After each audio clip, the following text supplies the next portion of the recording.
Use. No, I'm kidding. That was a joke. That was a joke. So I was actually sent to YouTube or a TikTok, and one of the things that people tend to make videos about is what kind of controllers people shouldn't use, like what color controllers or what controllers should never get used. And I really don't think that your controller color matters as long as you're gaming and enjoying yourself.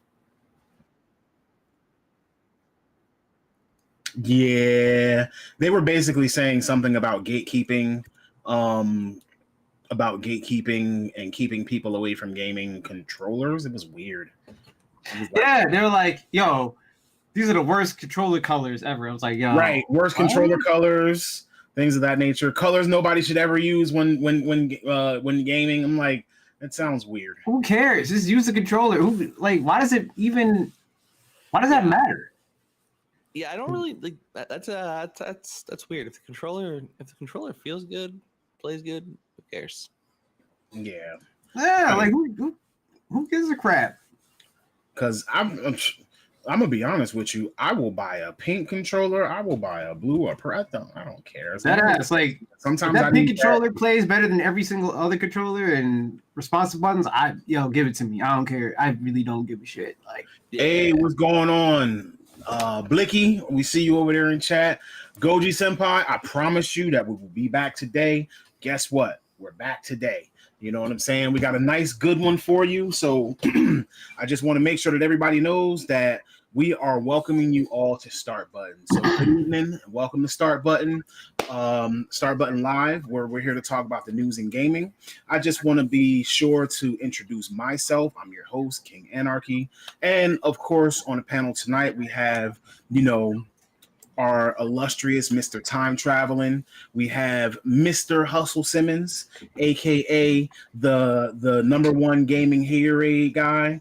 And we got our tech wizard. haterade, really though? Yeah, you hate games. I'm not talking about people shouldn't be playing with certain controller colors.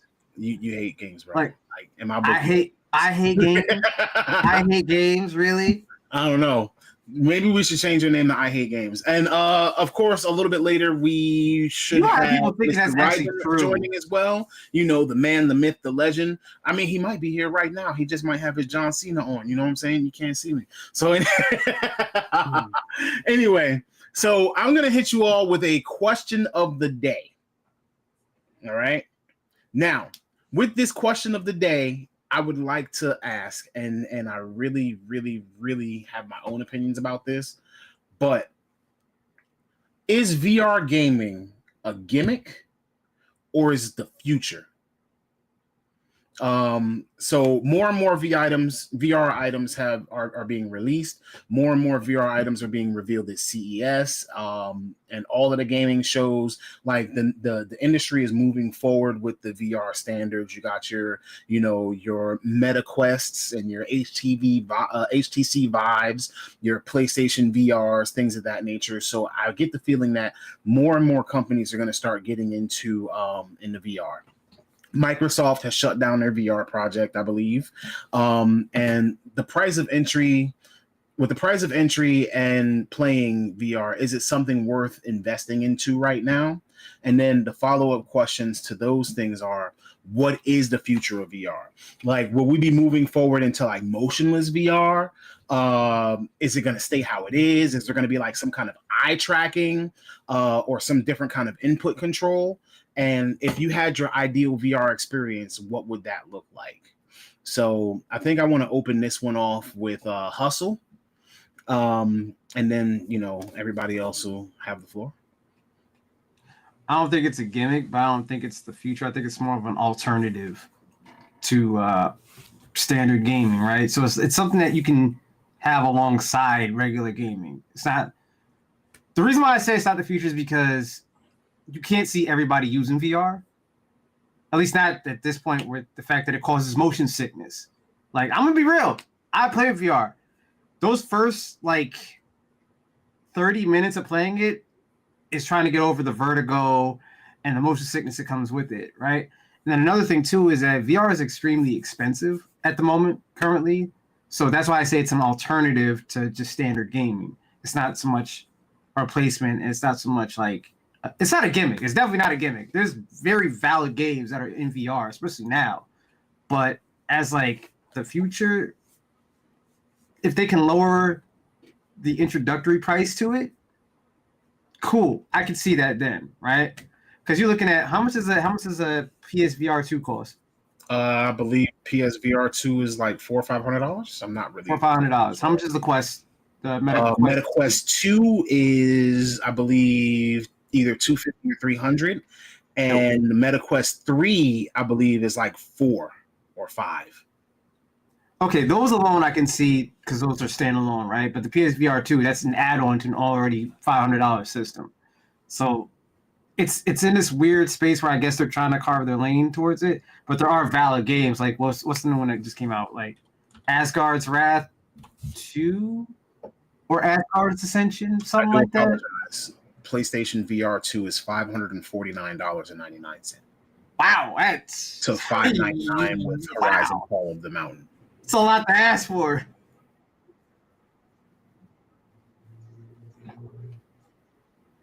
Okay. That's still a lot. That's still a big number. Yeah. That's still a big number. What you had something? Yeah. Oh yeah, I was letting folks get their stuff out. It's all of the above with a little bit less of the future. It's a gimmick. It's a gimmick at times, 100%. I can't say that people aren't using it as gimmicks, but everything its points can be gimmicks. So yeah, absolutely, it can fall into the category of gimmick at times. I view it as the same as Hustle said. I view it as a alternative to the future, an alternative at points. And I think that there are going to be aspects of it that are kind of the future, in as much as I do think you're eventually going to have some experiences that are just so good that it's going to leave people wanting to try VR. But I don't view it as the future as an actual outright replacement, if that makes any sense. I just think that it's going to be a solid addition to that, which is where the alternative comes in. But I do think it's going to be one of those things that people are going to be, man, I really wish I had a Quest, or man, I really wish I had a PSVR. And I think those aspects of it are where it feels more like the future, right? When you have an alternative is simply something else that you can live without. Okay. You don't really care about it as much. It's cool to have it. Quest a couple of years ago, right? It was cool to have.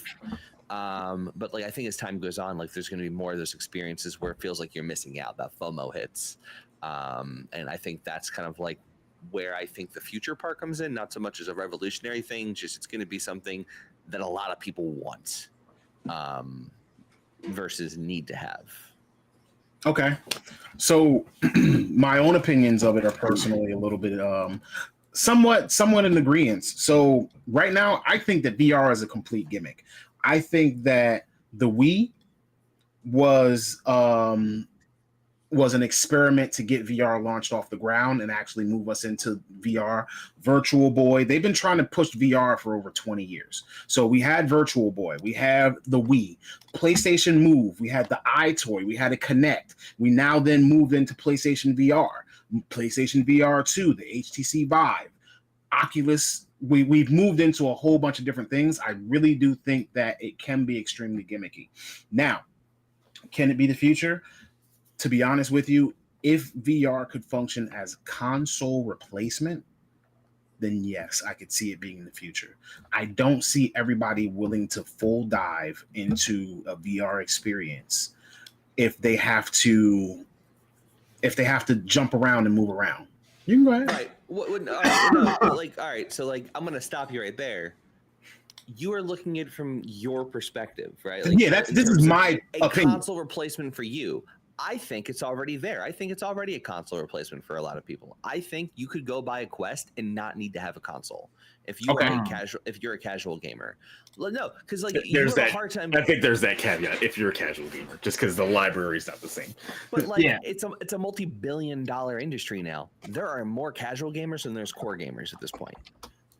So like for us, will it ever be the future? Probably not. No, we're not gonna get we're not gonna get all those diverse experiences. But like for a lot of people who work 40, 45 hours, 50 hours a week, they don't have time to play a huge library of AAA games. They only want to have a few handful of experiences that are really good. And by the way, they can watch their Netflix on it real easily. They don't even have to have a TV. Like they can just do all these different things. Like, man, when I interviewed for my job, you know what my travel bag was? It was my Meta Quest. I took that sumbitch with me to my hotel. I threw it on. I hooked up to I tethered it to my phone, right? And I was getting ready for my biggest interview of my life in a hotel room, just sitting there chilling, watching Netflix, the latest Dave Chappelle special at that point, just kicking back, watching that on my VR headset, and then flipping over and watching UFC fights from the comfort of my hotel, tethered to my phone with a little headgear that I packed with me. That's the future. I mean, that's awesome. I could definitely agree with that, but I can't argue with that. Besides the Meta Quest, real quick, how many different VR systems or kits can operate independently without a computer or a console attached?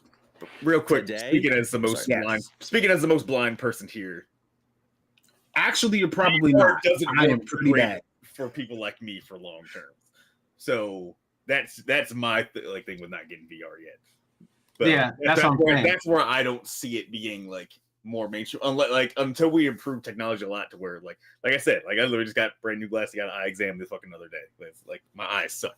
But it's like for people like me, I can only I remember when the 3DS came out, not the same thing, but I couldn't play with the damn 3D on because how much it messed with my eyes. So VR isn't like a good long-term thing. I have 20/20 vision. VR still people in my in my circumstance throws me off a little bit too. So, there are first-person drones out there, right? And obviously, a first-person drone is going to be a pair of goggles that go over your eyes.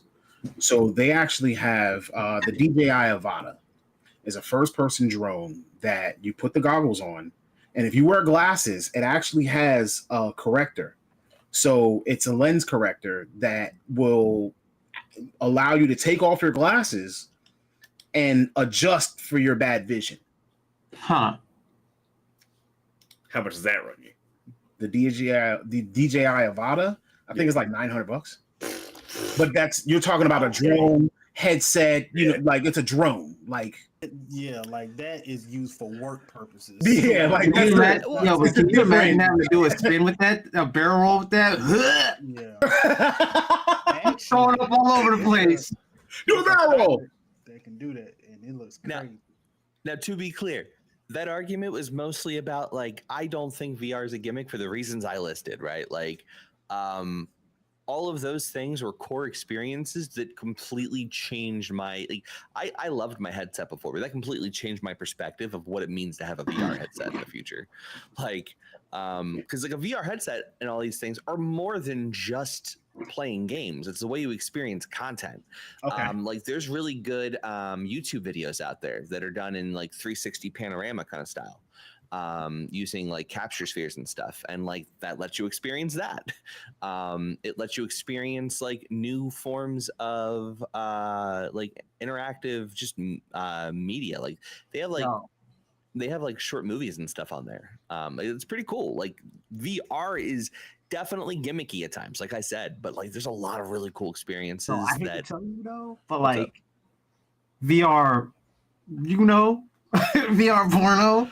Oh, yeah, it's kind of crazy. Yo, it's the craziest experience. Yo, I know you're looking at me weird though. Hear me out. Hear me out. Hear me out. Let him cook? Hear me out. If you have not experienced VR porno, you need to try that shit at least one time. All right, so ladies and gentlemen, for those underneath 18, please do not do this. Yeah, don't do that. Don't do that. But kids, but do for not all do the this. adults in the chat, sorry, and I viewers that we have, had to get Mike an apron. bro. I needed a towel when I was watching the VR. Well, this Bro, is so you can cook. everything just like yeah, he was letting come you straight cook, at but you. I said jumped. you need a towel. That's straight crazy. at you. Yo, VR corn is hilarious, bro. So we ain't gonna pause on that. We gonna let that ride. She's what? Yeah, I guess not. He said he needed a towel. He waterfalled at the camera. If you know what I'm saying. So this is 100% just my brain. Oh, sorry. The girl waterfalled at the camera in the corn. Okay, so Splash. So which headset did you get for your VR? Right, so this has been restricted, right? This is use my demonetized. friend's too. My friend's Quest 2. I would love to. He knows the guy someday. So like one day, you know. it ain't today. It won't be This is the After Dark episode. Yeah, this I guess so. Apparently. Hold on. Wow. Hold on. I can help us out here because apparently we going into the red light district. So let me just. You set the mood. Yeah, let me just update that for you. There we go. Hey, you set the mood. For Hustle's point though, he went Proto Man on us tonight. When when porn does show up in technology as a like DVD, porn's in the chat. We going Proto Man tonight. All right.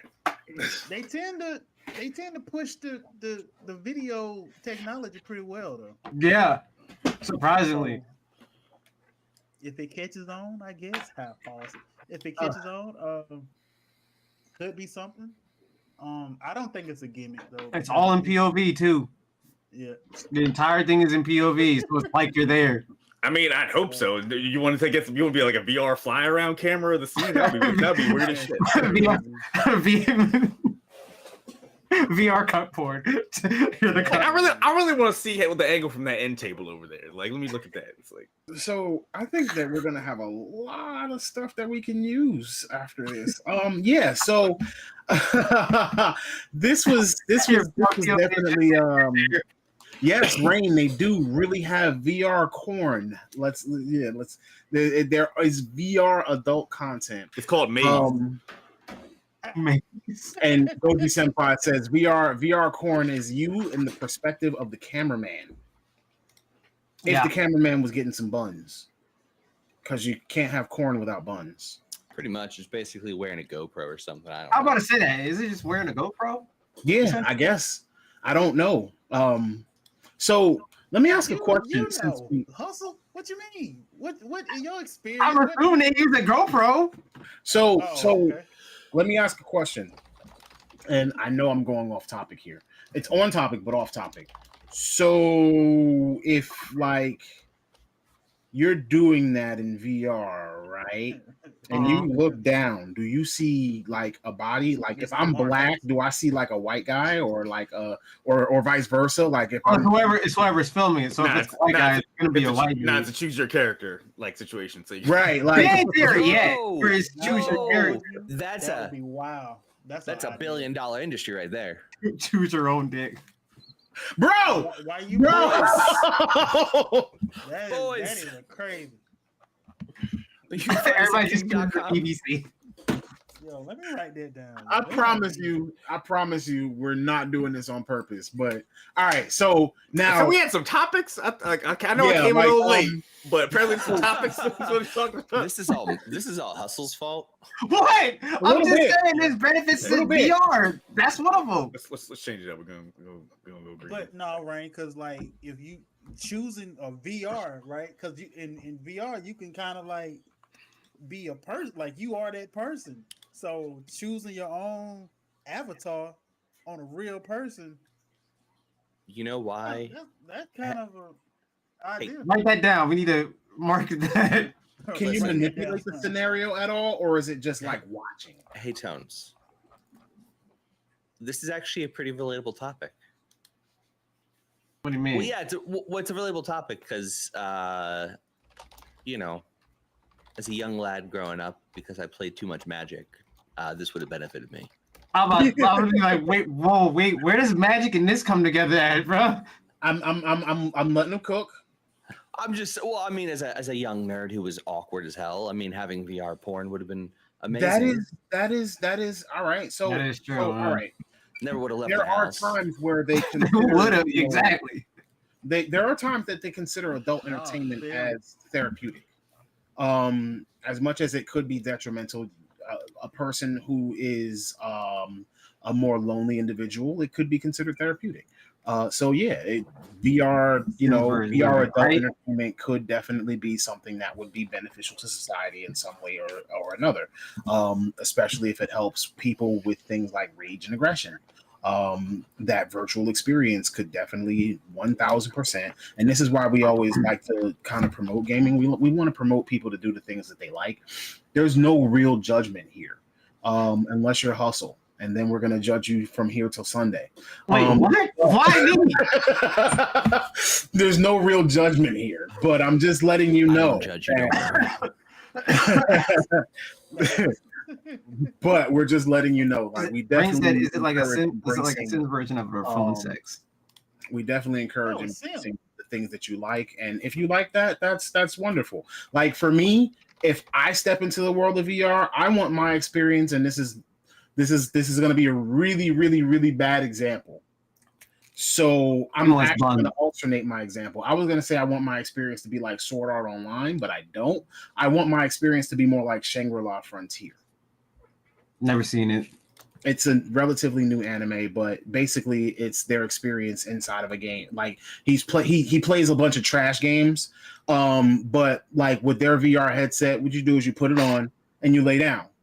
And you experience VR basically. I don't know if it's going off your thoughts or reading your eyes, or you know what I'm saying, like motion tracking, facial, things like that. But the game is basically not a motion game. Like you either sit down in a chair or you lay down on the bed, just so that you're kind of in that relaxed state. And so the Matrix. No, because you're literally describing the Matrix, though. Sure, then let's go to the Matrix. You don't really you didn't have a choice of going in that simulation. Oh yeah. And Sword Art kind of trapped you in it and had like the nerve gear.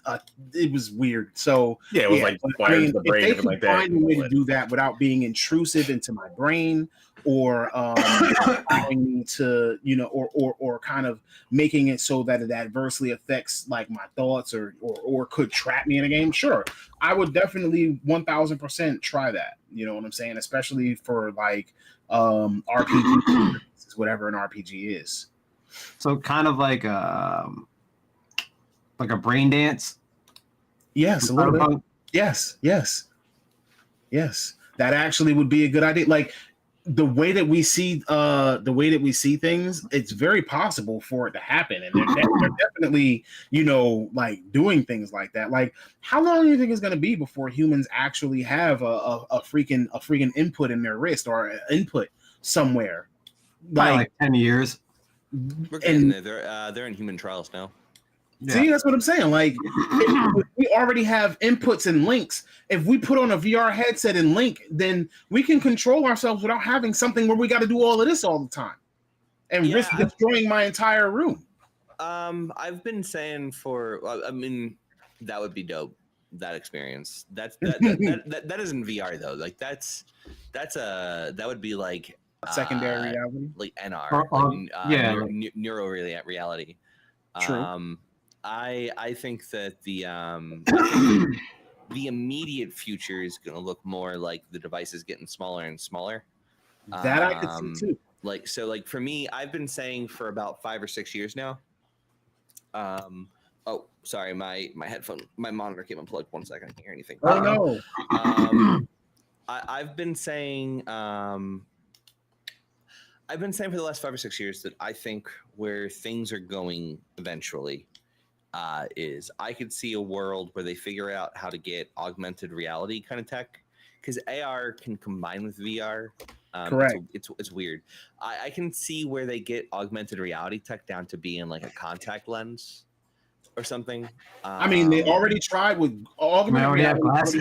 Glasses. You had the Apple Glass. Yeah, I mean, exactly. they're little glasses. Like there's some Ray-Bans put some out too. There's one recently. There's one in Korea. I forget the name of the company that's also doing the same thing, but it was like a little bit.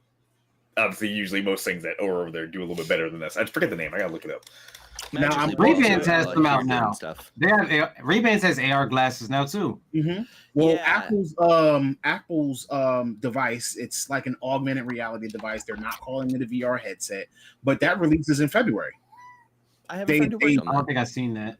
Yeah, they literally announced that at CES, and they now have put out a release date. By the way, we're going to be talking about the Consumer Electronics Show, which is basically CES. It's happening right now. I believe it's in Las Vegas or Los Angeles, one of the two. But it's happening from now until Friday. And so they're actually revealing a bunch of new tech. We're going to be discussing a little bit of that tech later on. So we're just touching on that for right now. But that's why we asked you to stay tuned for all of the good stuff. Now, what I would like to... Ryan asked a question about what virtual reality world too much and reality slack. I think that's a Black Mirror episode. Yeah, I believe that is part of that is a Black Mirror episode. I don't want to go into that Black Mirror episode though. Thank you. So yeah, if you go too far into the virtual, you know what episode that is. It's called. There's actually two. They got two episodes that are really VR. Like you got the one called The Gamer. I think it was season 3, and then you got the Fighting Vipers episode. That was god. That was the Gamer episode. That was the one we were talking about the sword art that had the fucking he had the weird implant on his spinal column going to his brain and shit. Right. And then I mean, even what was that? The polar bears. The third episode of Black Mirror, where they all had the implant either behind their ear or in the back of their neck, and they literally could see what was they had interfaces and stuff. You couldn't start your car without it, etc. Yeah, everything was recorded. Which one was that? Was dude thought he was cheating. His wife was cheating on him with the other dude. Yeah. That was season 1 or 2, right? Oh, yeah, 1 or 2. That was season 1 or 2. It was either the last episode of season 1 or the first episode of season 2. That was good. It was that one was called Forgetting You or Forget About You or something. The Entire History of You, I think, is that episode. That was it. The Entire History of You. Yeah. Black Mirror's Black Mirror's a very Netflix show. That was a movie on Netflix where Rain was discussing that your actual reality could lack if you did too far. It's the series. It's Me First. Series. There you go. So that thank you very much, Rain. I'm actually probably going to check that out. I want to kind of see it, but I mean, I'm still on the neural reality. Wave. You know what I'm saying? I don't want to have a controller. San Junipero is basically kind of that too, if you think about it. The San Junipero episode. Mm-hmm. So what we're going to do now is we're going to transition to our next topic because time traveling actually brought up a really good point.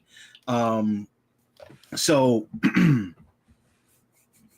time traveling actually brought up a really good point. He said when he was a youth playing Magic the Gathering, etc., he actually would have benefited from the virtual reality. Now, speaking of Magic the Gathering, we are moving forward to Wizards of the Coast. Wizards of the Coast actually admitted that AI was being used to create a Magic the Gathering image that was recently released for their Fallout deck. So basically, a marketing image for Magic the Gathering was posted on January the 4th to Twitter, and it was to promote their Fallout series of cards. They have a couple of decks upcoming on March 8th. And so when observers were looking at those images, those promotional images for those decks, they said, hey, this looks kind of like it was made with AI. And so Wizards of the Coast decided that they wanted to stand on the side of no, none of our images are made with AI. They were previously accused of using AI for a Dungeons and Dragons book because Wizards of the Coast also does Dungeons and Dragons. So they stood on that stance. It was not an AI. It was not a prompt. It was not AI art. They were even quoted by saying, we are revising our process and updating our artist guidelines to make it clear that artists must refrain from using AI art generation as a part of development process for developing D&D. Okay, now Moving forward, when it came to the Magic the Gathering card art, the promotional art was all the promotional art for the Fallout expansion and collaboration. They said we require artists, writers, and creatives contributing to the Magic TCG to refrain from using AI generative tools to create final Magic products. But on January 7th, they had to backtrack the release statement, and they released a statement that said, we made a mistake earlier when we said that the marketing image was when we said the marketing image we posted was not created using AI. So they basically let everyone know there were AI elements in this artwork and this promotion. And so now we're going to go to Mr. Time Traveling, because it looks like you're dying to just let us know what's happening here. Yeah. This is complicated. Off the cuff, a lot of people are going to be really upset about this kind of thing. They have been really upset about this thing. AI is a very delicate topic right now. So let me break this up into two pieces. Let me explain what I think is happening, and then I'll go into how I feel about it real quick. So what I think is happening. Wizards, they don't do their own stuff a lot of times. Like, they have teams who design stuff. They do have artists on their staff at all times. But like, they outsource a lot of their work. A lot of game studios outsource work. It's a very common thing to happen. So what I think is happening here is I just think that you have artists who have this new tool available to them in AI. And I think what they're doing is a lot of things. Like I have a friend who he's a very talented user interface artist. He loves to post his work. Been doing graphic design for years. He will go and he'll use AI to generate a bunch of images that he likes, and then he'll bash them together and he'll paint on top of them and he'll make imagery from that.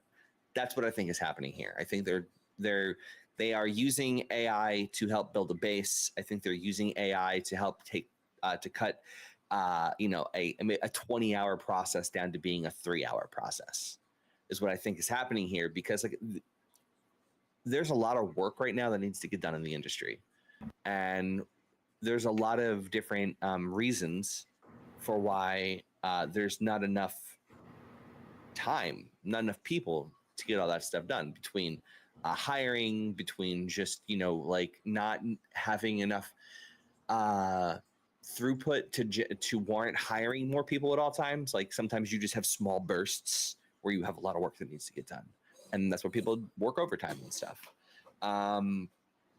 And it results in having to do these different things. And like, you have this new tool that's out there in artificial intelligence, and they're just doing their best to try and use whatever they have available to them. I'm a 3D artist by training. And I remember seeing a lot of anger when this company called Quixel introduced a new piece of software into the pipeline called Endu and Dedu, and then eventually they expanded that out to Megascans. And basically it made it so that like instead of having to spend hours of like hunting around for reference images and having to find all this having to find all this stuff and then work inside Photoshop to manipulate it and turn it into a texture, now you could just push a button and you have it. And like, people were upset because it was like getting rid of the art in it. I think this is fine. I think what they're doing, if that is what they're doing, what I said of using AI to generate a base and then painting over it and bashing it together, I think that's perfectly fine. I understand that people don't like artificial intelligence. I understand that people are worried that artificial intelligence are replacing jobs. And while I'll agree with them is like, today as it exists, if all the artist is doing is doing prompts and that's what they're submitting as their work, I would probably have an issue with that. I don't have an issue with them taking a whole bunch of different images and bashing them together, because in some cases, they're accusing artists who have like the work, like this witch hunt for AI. I'm not going to go down that topic real quick because that's just me sidetracking. Sticking with this, I just fundamentally think that if they can show they did additional work on top of this, I think that should be perfectly acceptable. And honestly, like the witch hunt, where my closing thoughts on this are like, people need to stop trying to hunt for this. People need to stop trying to hunt for instances where AI is being used, because there are some very talented artists who utilize AI to help. Not even utilize AI to help. There's some really talented artists that maybe have some defects in what they're in like anatomy or something. Like maybe they're not the best in anatomy, or maybe they're not the best at like making textures look good or something. I don't know, but like they're being accused of using AI now because like their images don't look perfect, or they don't look the way people imagine they should. Like most people who are out here hunting for AI aren't trained artists. They're not people who understand what they're looking at a lot of the times. And I don't mean that in like a derogatory way. I mean that as like, it's like me trying to be prescriptive about like professional wrestling. Like I watch a lot of wrestling and I have a lot of strong opinions, but I'm wrong about a lot of things. Like I just like, I like shit talking. But like, it would be like me trying to go to a, like, you know, and like watch a wrestling show and like, oh no, that was definitely real. That was definitely fake. Like, I don't know what the hell I'm talking about. Like, oh, that didn't hurt. Like, tell that to the guy who just took the backdrop on the hardwood floor. You know, I don't know what I'm talking about half the time when I talk about that kind of stuff, and like neither do these people who are like trying to be like, oh yeah, do you see that right there, that detail? Oh, that's AI. And then like the artist can sit there and pull out like, here's my entire history. Here's all the layers I used. Yeah, I mean, I could see that. So, as AI art creation is becoming more mainstream, because let's be honest, there's Midjourney, there's a whole bunch of different things like Chat GPT, like AI art is in Midjourney, Chat GPT is like AI conversations and searching and finding, etc. So as these are becoming more mainstream, Wizards of the Coast has stated that they will actually be evaluating how they work with vendors going forward. I personally think that soon there will come a time where AI is used to assist even making storylines for games, movies, used in assistance for art and textures for trading cards and video games. Like, this is me personally. I don't really see a problem with AI, especially when it comes to AI art and rendering, because you're not really taking anything away from the person that is creating that prompt. Because even if I were to sit here and tell you that I cannot draw a lick, right? But I'm amazing with words, and I can utilize my words to paint a picture. Like, I can tell you a story that would give you an image in your mind. If I can do that same thing with an AI and just have them translate my words into something visual, is that not me putting in work? This is. I mean, I'm not drawing. So I want to be clear about this, right? I actually have way more agreement with you than I don't on this. But I often, in this case, I'm arguing from the perspective of my peers who know more than I do about this. Like what I listen to them see, because I spend a lot of time on Twitter, unfortunately. But there's a lot of game devs in my timeline who share their thoughts on this. And it boils down to people don't like the fact that it's going to eliminate a lot of jobs on the people who the AI was trained off of. Okay. So like, yeah, so like a lot of these people are having their work being trained, like the AI is being trained off their work without their permission a lot of times, oftentimes. And ultimately, yeah, sure, like you're going to go ahead and be able to do that. But like, if it wasn't for the work they did, you wouldn't be able to do that. I would never take it away. I would never take credit away from those who are great. You wouldn't, but the CEO would. True. You know, like, or you know, whoever's the head of the departments.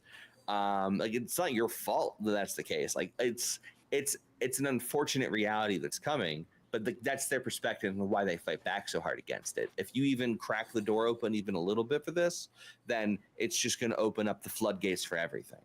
So it's kind of the mindset. The counter question is, how do you think that this will affect the game development and creation process And how do you think it would affect things like prices of video games or what people get paid while making that? My personal opinion on it is I think that the price of games, I think where it's really going to be beneficial and not be predatory is going to be the indie game market. I think that AI will enable indie games to be able to develop on lower budgets. I think it'll enable smaller teams to create more creative things. And I think on the AAA level, my concern is number crunchers and people who don't understand creative process are going to look for ways to use it in ways it's not meant to be used and shouldn't be used. That's like, I would say, like, the concern. Okay. As far as budgets go, I don't know if I would like to believe it'll cause the budgets to be able to go down. However, I don't know without getting too political, I don't know that in a free market, I don't know that they have a incentive to lower the price of games now that they know that people are willing to pay these prices. I was going to say the same thing. But I would hope that they would be willing to if sales start to die off a little bit. But the problem with that is, like, that means that, like, you're going to have people getting laid off, and a lot of these bigger studios are going to wind up falling under the weight of the industry, which, might happen. I don't think, we're seeing a lot of layoffs right now, right? As a matter of fact, I believe that Unity just cut 1,800 more jobs in a company reset. Oh, yeah. Yeah, so, and like, I think with AI, you're going to see more of that. Like, I think you're going to see more 800 jobs being cut at some point. I think these jobs will be added back in some capacity. But, like, I think with AI, what you're going to see is you're going to see a lot of jobs become redundant because, like, maybe you needed 10, 15 people for this department, but now you can operate with 2. Understood. Like, I think, like, you're going to see a lot of that. And like, that's the unfortunate part. Like, you're going to see a lot of situations where it's like, oh, hey, we need a technical writer. Well, now we just need an editor. Hustle, you create art in AI. What do you think? Oh yeah, my background's made with it. Your background is made with it? What do you mean? Like, you created that? Yeah, that's like in like Midjourney. Yeah, I made that in Midjourney. So what was your process with that? My process with that was I wanted a retro wave Miami look, especially because we just did the GTA 6 thing. So I was like, I wanted to do something GTA 6 inspired. So I was like, all right, cool, there we go. I also do traditional art too. I went to art school, and same with Rajan. He went to art school as well too. What y'all school loans look like? Absolutely. Chaotic said that he used AI in several ways himself in order to. I get the fear comes from the database in which a lot of it's trained on, right? But my thing is this: the database is no different than, in my opinion, an artist searching up thousands and thousands of images on the internet and learning from that, which all of us do. Anyone who's ever, if you've ever drawn, you've learned off of someone else's art. Most of us have, right? Through college, like, a big inspiration for the stuff that I did was like Mark Silvestri, Michael Turner, a couple other comic artists like Todd McFarlane as well too. That's how I learned certain things. And a lot of other artists learn the same way too. A lot of artists, even traditional artists, learn off other traditional artists on their techniques and everything. So it's very similar in the same way. But I think because it's fed through a machine, and that machine is accessing all these things at the same time from millions of other sources, right? And it's compiling a whole new image that's trained off of that.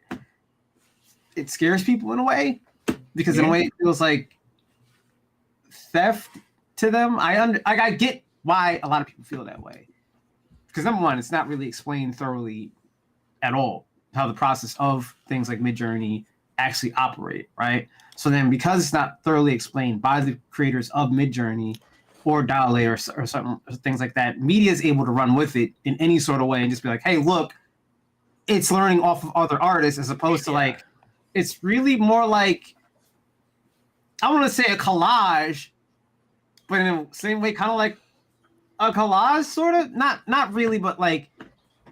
No, I mean, you're right. It is kind of like a collage. Yeah, it's like a collage almost. In a weird way. Like a lot of people don't understand that. Like, I think I've talked about this at least once in the podcast. But modern concept artists do a lot of photo bashing. Like, that's a large part of their job. Like, they have entire libraries of images that they just throw into Photoshop and they just manipulate and they edit and they cut in different ways. And like, that's how a lot of concept art's made these days. You do that too. Yeah. No. I'm sitting there listening like, I'm done with y'all. Oh boy. That's it. Like that. Everything you do is legal. No, we're not stealing anybody's work. Well, people don't understand the copyright law is largely about transformative media. So like the act of doing all this manipulation is creating a new piece of art.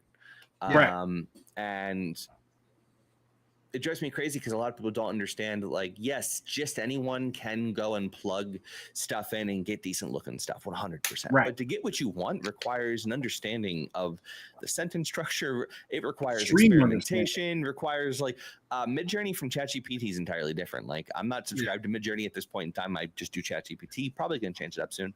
But like with Midjourney, like for me, it's almost like I could sit there for 8 hours and it's like it's an entirely art thing for me in itself, just like looking at the way different words trigger different effects and the way like different like the way like different words impact colors, right? Because like it's really cool seeing how like the phrase like cotton candy can change like the color palette, and like if you use like, you know, a cotton candy sky or cotton candy tone mapping, like it's really cool seeing the way words, Miami effect that Hustle has on his background. Yeah, all like pink and bluey. Yeah, that's exactly it. Like it's so cool. Like it is so cool just sitting there iterating on art for hours. And like not like and being able to get these ideas out. Like I'm getting back into 3D modeling right now, and I'm using AI art to generate concept art. So that I have stuff to model from. Okay.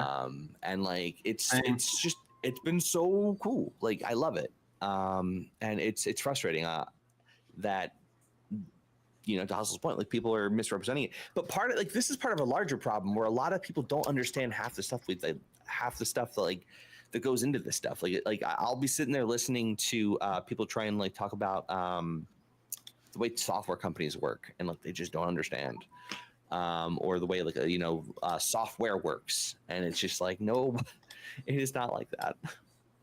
Well, I think the fear comes from something like the, you know, like back in the Industrial Revolution, right, when all the machines were quote unquote taking everybody's jobs and stuff like that. So it's the same thing.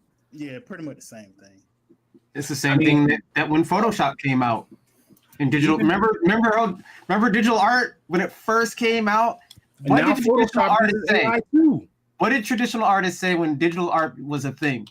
They said this is going to kill traditional art. It's going to put traditional artists out of business and all that. It's the same kind of like fear mongering around that. Did it? No. Exactly. You still have traditional artists. Yeah, the witch hunting happens with everything. Like what this all kind of just goes down to is like nobody likes change. Now, granted, if the AI is obviously used in unethical ways, I'm not gonna be about that shit. Like how some of these movies, like not kind of shifting from games, but how a lot of movie companies are trying to get like that weird language in contracts saying like, oh, we can use your likeness for like in perpetuity after this for this character you did, but it's like a really worded really vague ways, like yeah, like that's unethical shit. But other stuff like that where it's just eventually all these processes are going to need to improve in some kind of ways and be more efficient. Yeah, I that's the thing. Like I would rather see people fight for ethical use of the tools rather than trying to like close Pandora's box again. You can't do that. I don't think enough No, they can't. But like that's the problem. Like in the spaces I hang out in, I don't see enough people advocating for ethical usage. I see people trying to block usage, and it's like if you don't fight for ethical usage, you're not going to block it.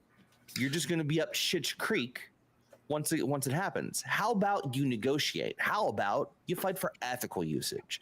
Like too many folks out there think that like when you're fighting against corporate America and you're fighting against the man, like you gotta, it's all, no, you have to negotiate. Like you have to go to the negotiation table. I understand negotiation table implies union. We don't have that. But in the absence of that, like you can't just blindly fight against something that's coming one way or the other because then you become the enemy. Exactly. But here's an ally. Here's a good example of like ethical uses of it, right? So James Earl Jones's estate, and James Earl Jones has signed an agreement with Disney saying that they are now able to use his voice in AI. So he will be Darth Vader forever. No one else will ever voice Darth Vader ever again. They will use James Earl after he's gone. His voice will be used in AI, and his family will always get his whole legacy. His whole family gets money off of that now. That's an ethical way of doing forever. It. Now, exactly, and more companies should be able to do that. Speaking of people, when it comes to the fear mongering for AI, like we're having this entire conversation about AI, and just recently, our former First Lady, Ms. Michelle Obama, even said that, just thinking of the things that AI can do and how AI is going to change our life scares her, and it keeps her up at night. That was a Shade Room post today. I saw that today. You know what I'm saying? Like we shouldn't be making AI the enemy, but in reference to the James Earl Jones thing, SAG-AFTRA, the Writers Guild, the Actors Guild, they actually just came to an agreement, with an AI voiceover studio in relation to the use of artificial intelligence in video games. So they're making progress. As long as people can keep getting paid, I don't really go ahead. Yeah. They agreed. But do you know who they didn't talk to? The actors. The actors? The voice actors. But SAG-AFTRA is the voice actors. That's the association.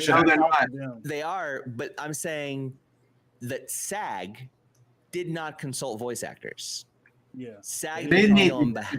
Like voice actors are incredibly mad right now to the point where they're talking about leaving SAG and starting their own union because of this. Which completely makes sense, because I think voice actors, first of all, that's messed up. Can you imagine Tony? Was it Troy Baker's voice just anywhere? Like, and he didn't have no say. Like, that's crazy. Could you imagine them using Lance Reddick forever in Destiny? I think this is where I like, again, going back to what Hustle said. I think these things are really freaking cool so long as they do it ethically. Yes.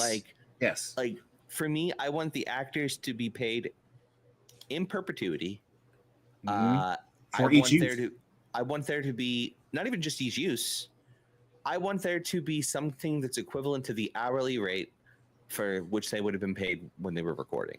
Like not necessarily 1-to-1, but like roughly. Like I want an estimate for how much time these lines would have taken to record, and I want them compensated for some number of time hours close to it that they would have actually made.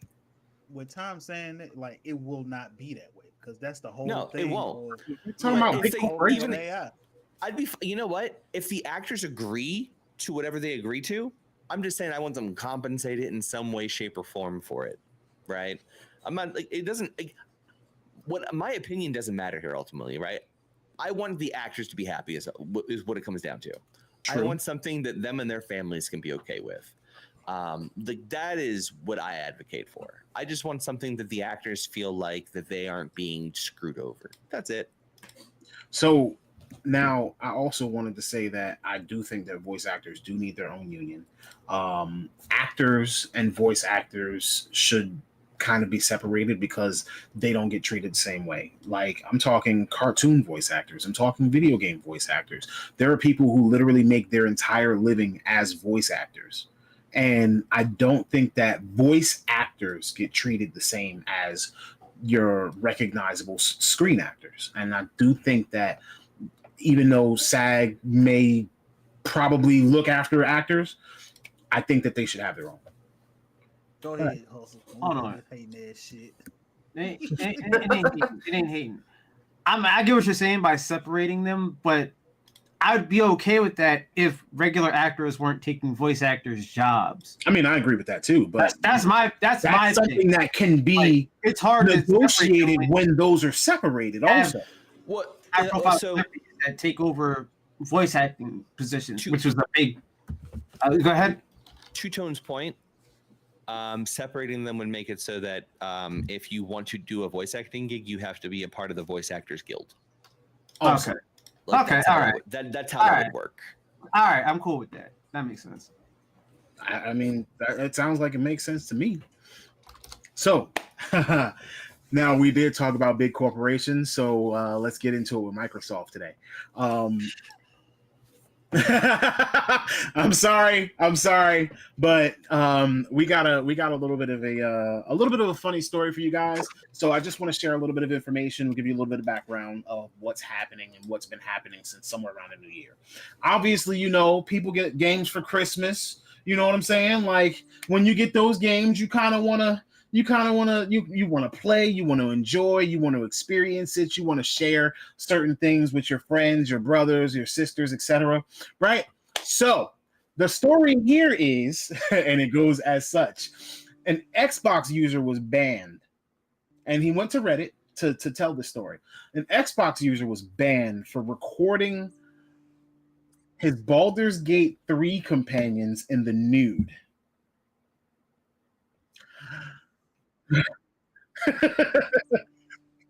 On December the 28th. All right, so all right.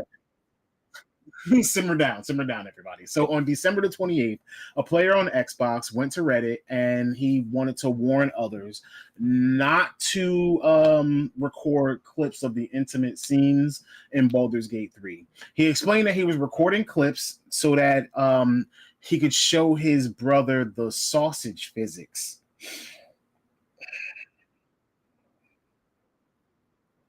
I did a literal pause there because that is definitely a pause moment.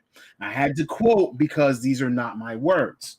Now, when he recorded the Xbox clips, on Xbox, there's a feature where anything that you record, all your clips, they automatically upload to Microsoft's servers. And this is to make it easier for you to be able to share things to places like YouTube, Twitch, etc. So, this can be turned off, by the way. You can turn off automatic upload. This user did not. Just want to put that out there. He did not turn off automatic upload. So when he recorded these clips went automatic upload into Microsoft servers. And when they hit the Microsoft servers, it quickly, within minutes, went through the 3-strike rule. And he was banned for 1 year from using Xbox and Xbox Internet Services. So he cannot play his multiplayer games such as Call of Duty or Baldur's Gate 3 with other people because, they thought that he was going to be a menace and, show other people the sausage physics while he was playing online. I'm kidding. I'm joking. That was that was a joke. I promise you. But the user did try to appeal the ban. And he at least tried to get his ban softened by Microsoft, but Microsoft stood firmly on that decision, and they said that they said that they're not lessening the ban. Even Larian, the creators of Baldur's Gate 3, they said that the situation was annoying and uncool, but they were going to be working with Microsoft in order to try to remedy this situation. And at the time that I was actually putting all this together, there was no real resolution. But as of today, the information that I have is that Microsoft has confirmed that they will be banning Baldur's Gate 3 players for auto uploading spicy clips. Please turn off auto upload if you're going to play video games and record clips with nudity. Now, certain games do have these sausage physics per se, such as Cyberpunk, Baldur's Gate 3, where you can actually remove the clothes and you could see genitals either in character creation or when you're moving about in the game. Cyberpunk is first person, so they get away with not really allowing you to see that in action or moving about or whatever. But please just turn off your auto upload. I'm going to defer this over to Raijin. I've already gone to everybody else, bro. So give me your take on this one, sir. You know, you're special guesting with us tonight. I did see this, but obviously I didn't get too deep into reading it. So on paper, how stupid can you be? Not the player, Xbox, because like I understand all these weird things about like nudity and other things like that. It's like, okay, I get it. However, you know what this game is. It's not like he's like trying to gather my thoughts because it's stupid as shit. Remember, it's on by default. Yes, that's also another thing. A, you have this turned on by default. B, where else are these clips really going to be viewed besides people who can look at Microsoft? Like, was it a private clip? Did it just go to his online thing? It was public. I mean, Microsoft said that once it went to their servers, it was reviewed by a moderator. But clips are not automatically just banned. No, that's what I mean, though. Is this automatically being shown to other people, or is this just in this dude's cloud? That one I can't confirm. So other people can view. Yeah, that's the issue. But they know the game's mature. So here's another thing. If this is going to be an issue, why did Microsoft not put steps in place to that? Why does it not read the game and see it's a mature rated game and see and automatically censor this stuff out? I don't see this nudity. Yes, it's unsafe content, and it like game nudity is in their TOS when it comes to sharing information. But here's another thing where like I'm now getting weird at. Did this happen to people for Cyberpunk? Oh. I can't. There is a high amount of nudity in that game. You can see Dog just swinging in the character creator. Like, did this happen for Cyberpunk? If it didn't, Hustle and Time Travel know me. I'm a master conspiracy theorist sometimes. Why is it a problem with Baldur's Gate? Is it because it's not on Game? Is it because it's not on Game Pass? I am seeing at least one instance so far of ban for character creation screen of Cyberpunk 2077. All appeals denied. Not sure if permanent or temporary. Okay. One instance. But they're saying they're going to do this. If it happened once, I'm sure it's happened more than once. Yeah. Yeah. I'm just saying. On Cyberpunk. I'll be that. I'll sow the seed. Like, or it's Microsoft just salty because no. All right, I'm going to stop you right there. I agree with what Microsoft did entirely. Microsoft, their target audience is families. I don't agree if the option is turned on by default and they didn't know that was going to happen. It's not like I understand where you're coming from, but at the end of the day, if this person was uploading that many clips of it, like that's what I mean. Like it's like obviously they're going to look at every situation, but how many Microsoft? How many clips was it? Was it one? No. There were at least 3. He showed 3 different instances. There were at least 3. Microsoft did say that they are willing to overturn suspensions. Yes. If it was done mistakenly. If you've done more than one, they're not overturning that suspension. If it's something that's automatically on, no one's gonna fucking know. So this kind of goes back to the point. Hold on. This kind of goes back. This was 3 times within like a matter of a couple minutes. This goes back to the point that I was another point that I said kind of like he got banned, like he got strike, gone. Why is this not why are certain games not flagged to not be able to do this? I mean, it's a good question for sure. No, because because if you're not example, you're not logged on. Like if you don't have if you're not logged in your Google account on YouTube and you go to something mature, can't play the video automatically. Yeah. Now, if there are certain games that are like, hey, seen footage from this game, it has very mature sexual content. Do you want to view this? That should be on there if that's going to be an issue. That's basically my whole thing about it. Now, if someone's trying to go out of their way and spam the feed and stuff like that, okay, that's a little weird, dude.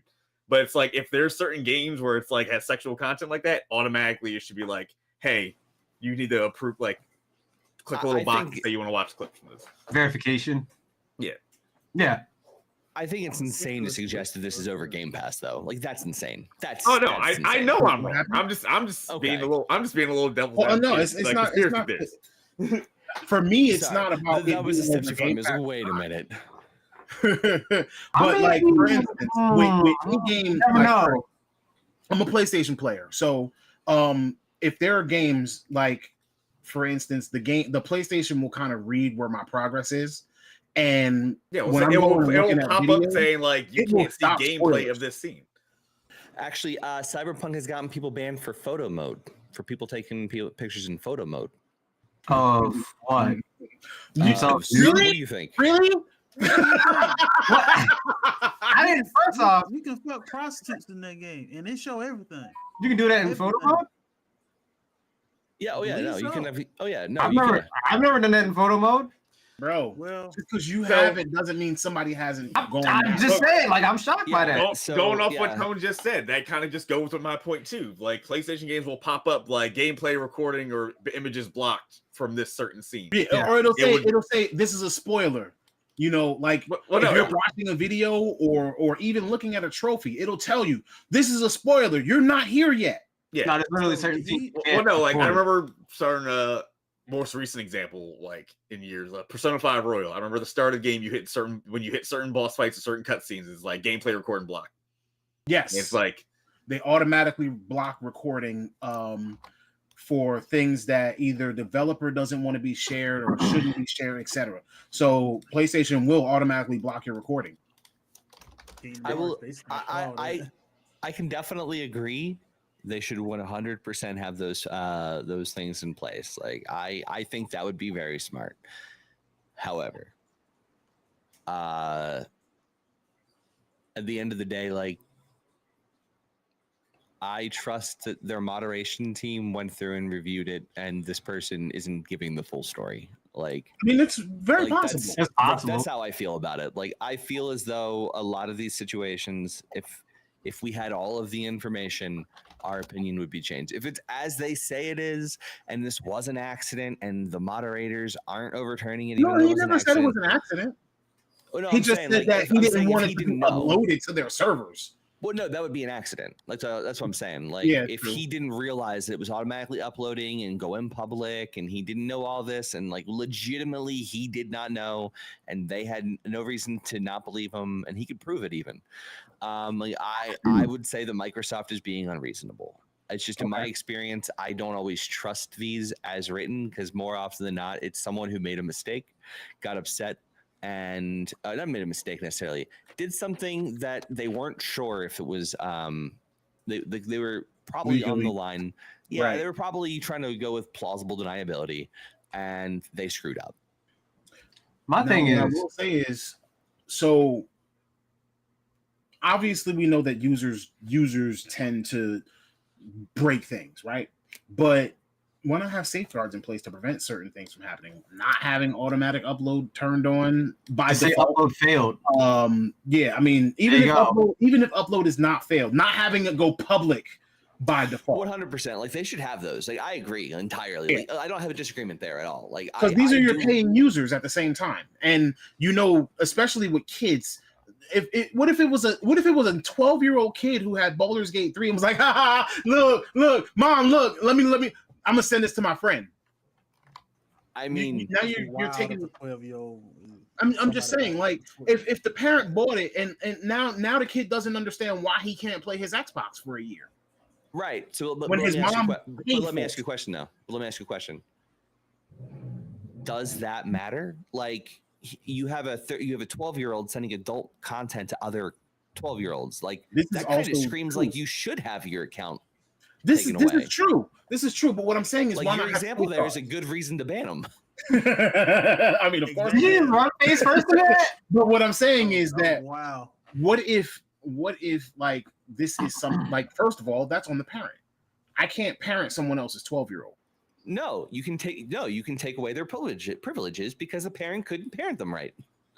I can't take away their privileges. No, we You know, but this comes to the point where, all right, so if my Xbox account is banned, right? Let me ask you that, because but if my Xbox account is banned, right? Say I get a 1-year ban, do I get my 1 year's money back? Do they stop charging me? No. If I'm on a monthly Game Pass or a monthly live or whatever, do they stop charging me for a year? Can I not pay for a year? I don't have access. I'm paying for something I'm not going to get. You know what? I believe Microsoft would probably be like, all right, cool. You don't gotta pay. You just, even if you like, just stop you because it's just one person, right? Yeah, but what? All right, what if I paid? What if I paid for internet access for 1 year, and like, because I bought my PlayStation Plus a year at a time. So what if I bought? Got banned from PlayStation or Xbox? Huh? According to the FAQ page, your subscriptions are supposed to be canceled, but I also see posts on the Microsoft community saying they still get charged sometimes, like they. Oh no, that's not cool. I mean, even still, that's not really the question. Even if they cancel my subscription for a year and I can't re-sign up, you took my $100.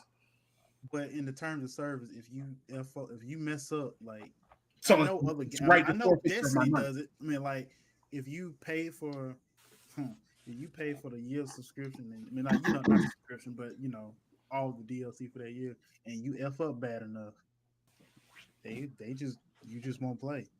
I mean, but they'll refund you the money back or no? Huh? And Rain asked a question of everything comes with a warning label, so he didn't know about the liabilities of taking the pictures. And I'm actually on the website right now. I'm trying to find warnings on here about uploading. I can't find anything. I think that just comes down to the terms of service. Vague. Well, you know what? Here's a question, and this is where I think my incomplete question comes in. Okay. If this person has uploaded videos before, like taken videos before, then he knows it automatically uploads. If he's done videos before, like if he, like, let's say hypothetically, he's someone who makes a lot of videos for his friends and family and stuff like that, and he shares videos with his friends. If he takes a video and then he goes, like, he would know it's automatically uploading. If he's saying that he didn't want it to do that, then he should have gone into the settings and turned that off. You see what I'm saying? Like, that's where, like, my brain's starting to go here. Like if he knew, if he had recorded videos previously, that's what I would need to know. Had he recorded videos previously, to be able to actually go with that plausible deniability. And is this something that Microsoft cares about? I mean, apparently it is. I said with the dome physics. Is his previous uploads, like, if he's uploaded previously, like, is that something Microsoft cares about? You know what I'm saying? Like, Microsoft said they'll overturn it if it's once. They won't overturn it if it's more than once because they deem it as intentional. Now, me personally, I could probably care less either way what happened here or there. I'm not saying that the user's right. I'm not saying that Microsoft's right but I do need to argue devil's advocate here. Oh yeah. Oh, I mean, I can see his point, right? Like, I know you're not trying to do that. You can also see their point. Sega would never. I can see his point, but the problem I have with his point is, like, there's a lot of reasons I could see why they would say no. Yes. Like, that's the problem I have here is, like, I don't have enough information on his part. All I have is, like, I did this and this happened. I don't have, like, I don't have any way to prove or disprove anything. And I don't feel like getting angry just because of that. Like, it feels like there's a lot of room here for omission. Absolutely. I'm sure there is. Again, this user goes on Reddit. Obviously, you're only going to get his side of the story.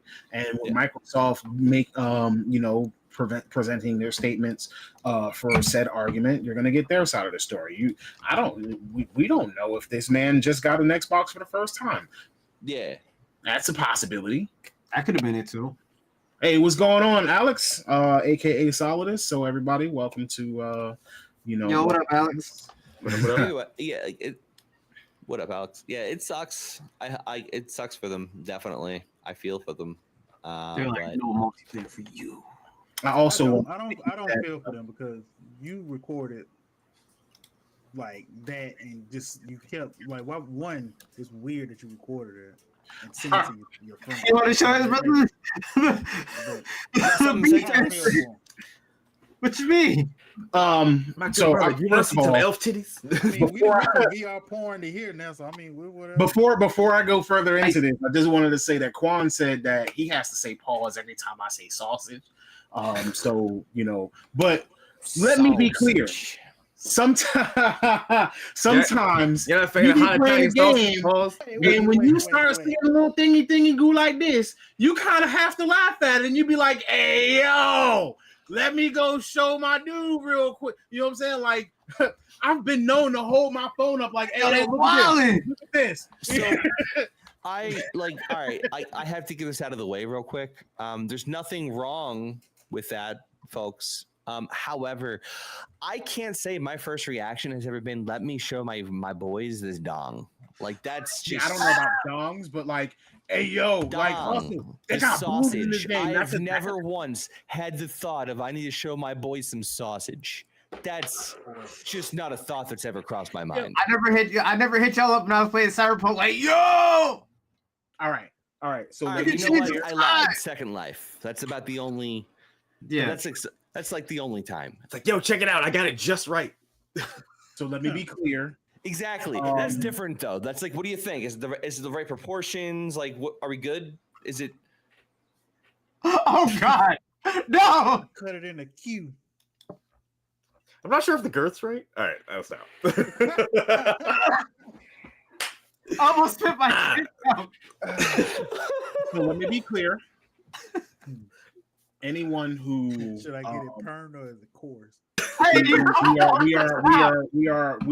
We are not against any creeds or sexualities or anything of that sort. So if that's your thing, that's your thing. And if you share dongs with your boys because that's what you guys do, by all means, we're still not judging you unless you're hustle. Hashtag don't support. Why am I throwing it in here? We're just judging you today. That's just what we're doing. I don't judge y'all. If you want to go beef pics with your boy, go ahead and do it. I'm not going to judge you on that. That's what you do.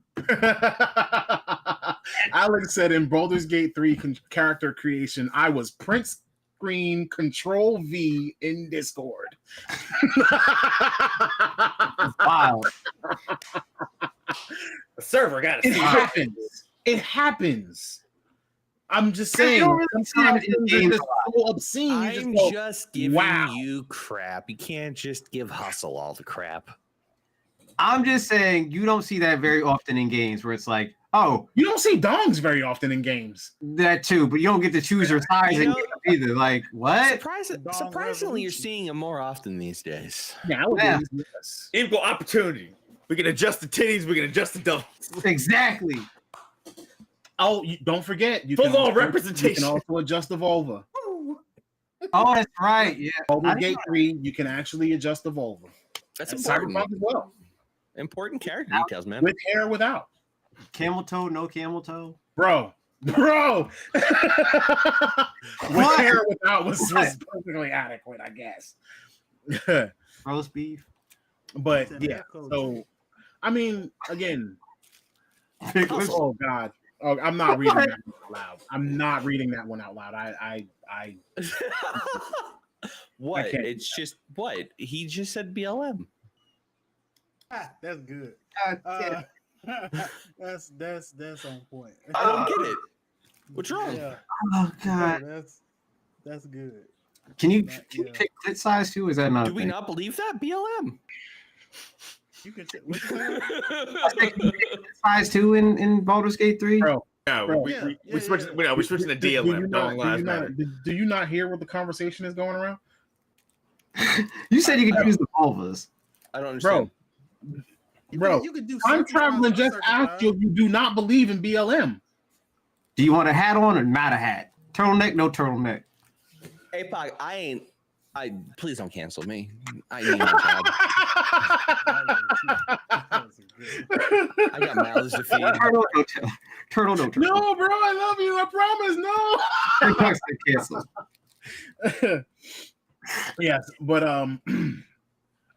I absolutely do think that things that can prevent, total user outrage would be to have maybe safeguards in place, or maybe not have automatic upload turned on, and give someone an option or disclaimer, or even a warning when you're going to upload, like, hey,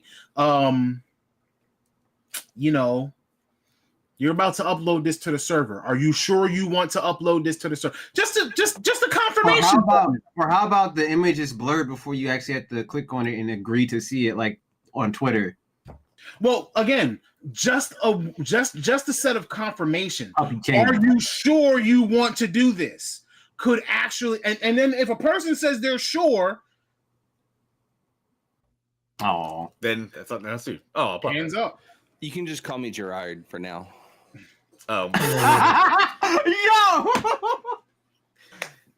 He can't say nothing. Fired. Nobody. Shots fired for all the right reasons. What? I heard he's pretty popular. Sorry. Damn it, Leona's not in here, so I can't do the same thing. Guys, I'm really sorry. Look at me. Look at the. Look, even APOC said low-key thought he said jihad. What are we gonna do with you? What's happening here today? Said he was about to cancel him again. Yikes! I'm never coming back on this show again. What is happening here? I want to go home. I want to go home. Okay. So, before we get into our next topic, let me just tell everybody I am a little excited. We're going to transition over just a little bit. I'm a little excited because Arcane Season 2 has been announced, and we have gotten official confirmation from Netflix that Arcane Season 2 will be premiering in November of 2024. The long awaited, like if you remember my birthday. Huh? I said remember my birthday. I appreciate it. That is the month of my birthday as well. Pound it. But I'm excited. I've been waiting so long to just get more of that story experience. I think that they have done a lot of good work with that show, making sure that that art style and everything resonates with many users. Like, there are plenty of people that I know who are not gamers, who know nothing about League of Legends, who have been addicted. And when I say addicted, I mean addicted to Arcane. Like, I've seen tons of people, and so I think that they did a bang up job with that. And I think that, and there are a lot of people who have watched Arcane and then migrated over to League of Legends, even if it wasn't their style of game or it's not my flavor. Matter of fact, Rajan, what you think? So Arcane was way too damn better than it had any business being. Because I y'all know I love my League of Legends. Say it again. Like, that show was phenomenal every single way. Like, I can't think of one bad thing about it. The only thing, if I was to have any gripe with the show, is because for people who like follow League of Legends like that, it's like, well, at least back in the day, they used to do the lore like a lot. They would follow like all the characters, like backstories of different cities, everything like that. I was hoping Arcane was gonna be a different season and different per region. Like, got Piltover season 1, do Demacia season 2, do Shurima in like season 3, like, and then like maybe somehow link them all together at some point, almost like it's a la like MCU Avengers thing. But that's like my only gripe. But if they how they're doing it, I'm fine when they keep going.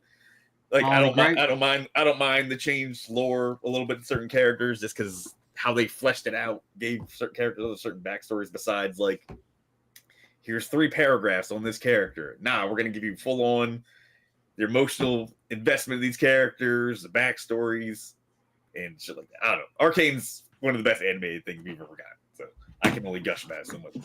I got one gripe. What? I got only one gripe. One gripe. There was no Darius, man.